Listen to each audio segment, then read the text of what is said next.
হরে কৃষ্ণ। বর্তমানে দেখেন সনাতন ধর্মাবলম্বীদের কি অবস্থা দাঁড়িয়েছে। একটা উচ্চ শিক্ষিত বিশেষ ক্যাডার পর্যন্ত গীতা পড়তে জানে না।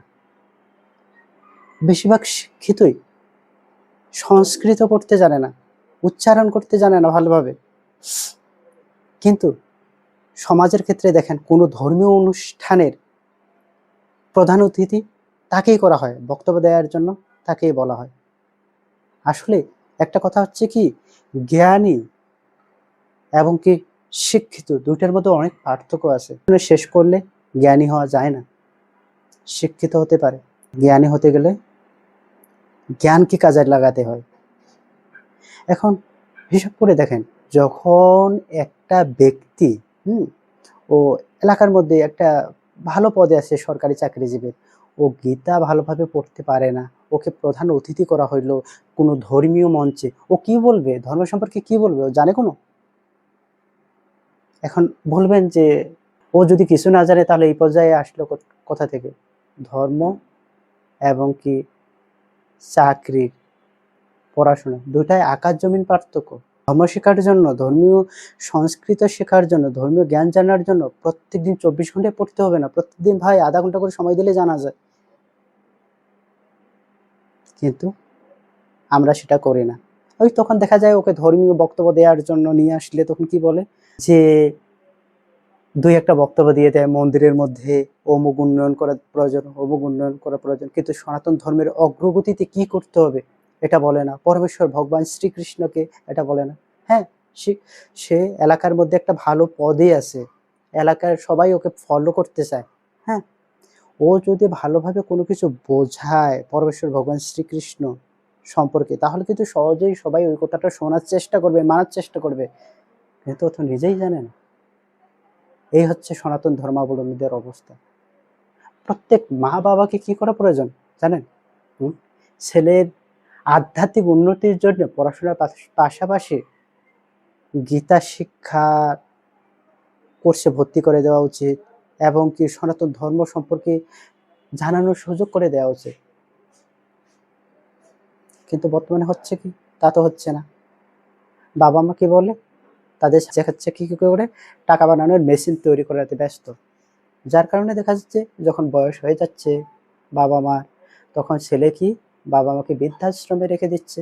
আচ্ছা, আপনি দেখছেন কতগুলো অর্ধশিক্ষিত ব্যক্তি, হ্যাঁ, তার বাবা মাকে বৃদ্ধাশ্রমে পাঠিয়ে দেয়। এরকম পরিসংখ্যান খুব কম আছে, কিন্তু শিক্ষিত মানুষগুলাই বাবা মাকে বেশি বৃদ্ধাশ্রমে পাঠিয়ে দেয়। কেন দেয় জানেন?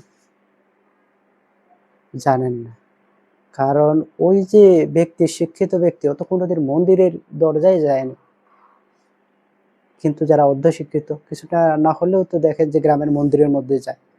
যার কারণে ওরা অত্যন্ত মনে করে যে বাবা মার সেবা যত্ন করলে স্বর্গ লাভ করা যায়।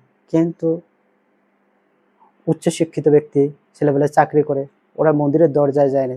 ওরা কিভাবে বসবে? কোনোদিন তো ধর্মীয় কোনো গ্রন্থ পড়েননি। এখন এবং ওই বাবা মাদের বলি, যারা নিম বৃক্ষ রোপণ করে আমের মতো সুস্বাদু ফল চায়। আপনি চাচ্ছেন আপনার ছেলে প্রতিষ্ঠিত হয়ে গেছে, টাকা বানানোর যন্ত্র হয়ে গেছে, হ্যাঁ, কারণ আপনি তো তার চারিত্রিক উন্নতির জন্য কোনো কিছু করেননি। তাহলে ওর উপর ও যাই করবে না কেন, তারপর আপনার অধিকার নেই। আপনি রামের মতো ছেলে চাচ্ছেন, শিক্ষা দিলেন রাবণের মতো, এতে কি রামের মতো ছেলে পাবেন? যদি রামের মতো শিক্ষা দিতেন তাহলে দেখতেন আপনাদের কথা রাখার জন্য নিজের জীবন পর্যন্ত উৎসর্গ করতো আপনার ছেলে। কিন্তু তা করছে না কেন? কারণ আপনি তো শিক্ষা দেননি। যদি মহাভারত, গীতা, রামায়ণ পড়াইতেন তাহলে ধর্ম সম্পর্কে জানতো, কিভাবে বাবা মার সেবা করতে হয়, কিভাবে বাবা মাকে দেখতে হয়, এটাও জানতো। হিসাব করে দেখেন তো, আপনি যদি আপনার ছেলেকে রামায়ণের শিক্ষা দিতেন তাহলে কি করতো? আপনার ছেলে রামের মতো হয়ে যাইতো নিজের বাবা মার কথা রাখার জন্য।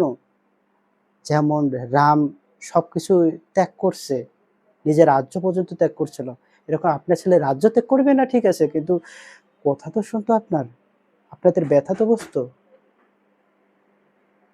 এই হচ্ছে বর্তমান সনাতন ধর্মাবলম্বীদের অবস্থা। শুধু উচ্চ শিক্ষিত হলেই যে সে জ্ঞানী, ধর্ম সম্পর্কে জানে এমনটা না। অনেকে নিজের ধর্মকে জানার জন্য, পরমেশ্বর ভগবান শ্রীকৃষ্ণকে এটা জানার জন্য জীবনভর পড়াশোনা করে আসছেন। এখন সে বেশি ধর্ম সম্পর্কে জানে, না ওই ব্যক্তি যে একটা বড় সরকারি চাকরি করে কিন্তু মন্দিরের গণ্ডিটা পেরোয়নি, গীতা পাঠ করতে পারে না শুদ্ধভাবে? আপনি বলেন, দেখবেন বাংলাদেশের 99.99% সনাতন ধর্মাবলম্বী শিক্ষিত ব্যক্তি যারা সরকারি চাকরি করে, তারা ধর্মীয় গ্রন্থ সম্পর্কে অবগত। তারা গীতা পাঠ করতে পারে না, কোনো কিছু পাঠ করতে পারে না, সংস্কৃত উচ্চারণ করতে পারে না। এবং কি তাদেরও যদি জিজ্ঞাসা করা হয় আমাদের সৃষ্টিকর্তাকে, বলবে আমি ধর্মই মানে না। অনেকেই বলে। এই হচ্ছে অবস্থা সনাতন ধর্মাবলম্বী। তাই আপনারা মন্দিরে যারা আসেন, ধর্মীয় কোনো অনুষ্ঠান হলে কৃপা করে কোনো ধর্মীয় যারা বিশেষজ্ঞ, ধর্ম নিয়ে যারা আলোচনা করে, তাদের নিয়ে আসেন। সনাতন ধর্মকে জানানোর চেষ্টা করেন। এই সমাজকে রক্ষা করার জন্য ধর্ম একান্ত প্রয়োজন। তাই বলছি, এখন থেকে প্রত্যেকেই ধর্মকে জানার চেষ্টা করুন, পরমেশ্বর ভগবান শ্রীকৃষ্ণকে জানার চেষ্টা করুন। তবেই আত্মতৃপ্তি লাভ করা যাবে। আপনার আধ্যাত্মিকতাকে জাগরিত করুন। হরে কৃষ্ণ।